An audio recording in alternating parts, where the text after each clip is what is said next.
Welcome to Nightmares and Grief, a place to explore and celebrate the darkness. Each episode, I'll read stories written by me, Derek Heisey. So settle in, check under the bed, and pour a drink for the skeletons in your closet. It's time to start. You wake up with a mouth that feels like it's full of sand. What a day to wake up with a hangover, you think, rubbing sleep from your eyes. You try to suppress the burgeoning anxiety in your chest as you shower, brush your teeth, and prepare for the day. It's the same panic that had you drinking last night in the first place. You consider cauterizing the fear with another drink, but think better of it. You can't go to court stinking of liquor, especially not today. Instead, you grab a Monster from the fridge and crack it open. Coffee isn't going to cut it today. You're not even sure when you passed out last night, but by the ache in your body and the weariness tugging at your eyes, it was late. I can do this, you think. I've got this. You go to the mirror and say it again and again. You lose track of time as you stare into your own eyes, finish your energy drink, and repeat the phrase over and over. I can do this. I've got this. When you're ready, you put on your headphones and exit your apartment. It's faster for you to walk. That's how you chose this apartment. You wanted something no more than a 20-minute walk to the courthouse. It'd normally take an easy hour if you went by car. Traffic is awful in this city. While you make your way along the gray sidewalk, stepping over the cracks and blisters, you listen to financial news podcasts. You've got investments you're hoping will make it big so you can open your own law firm one day. But first, you have to win this case.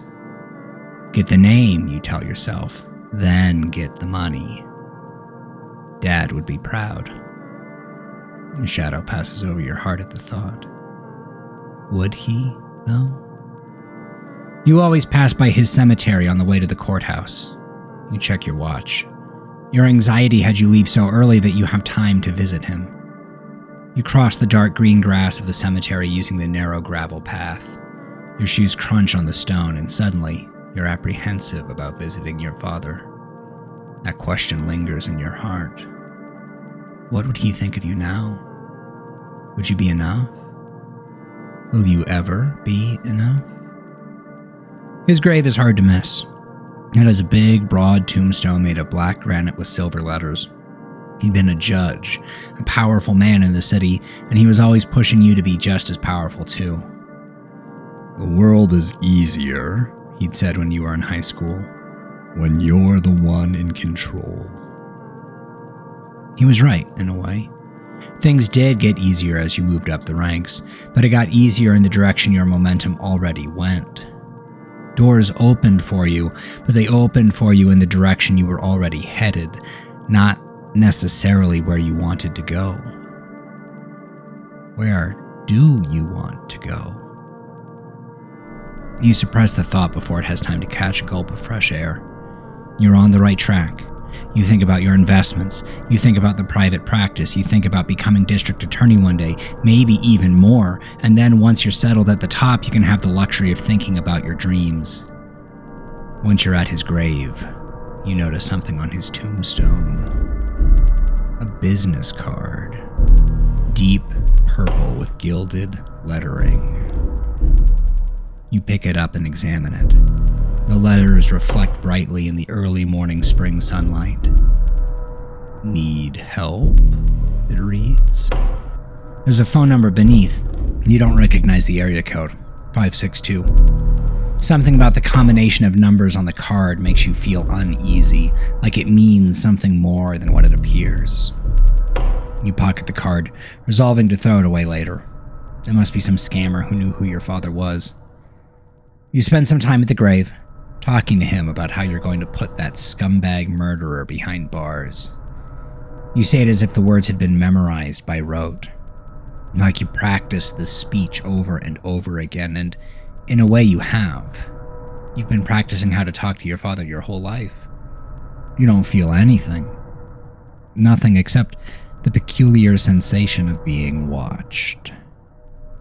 You walk to work. Time to win.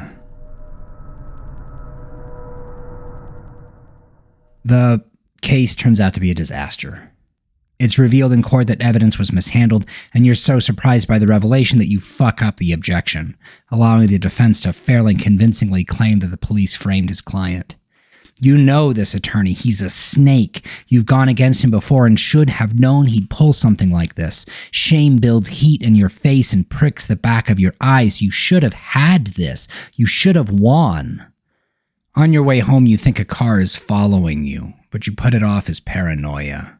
You stop by a bottle shop and get a fifth of vodka along with some tonic. You're grateful you don't have to work tomorrow.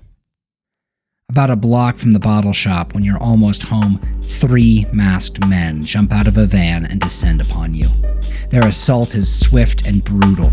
In the scuffle, you drop the vodka and the tonic. The liquor bottle shatters. The tonic rolls away. Your torso aches from their blows. You think your nose is broken.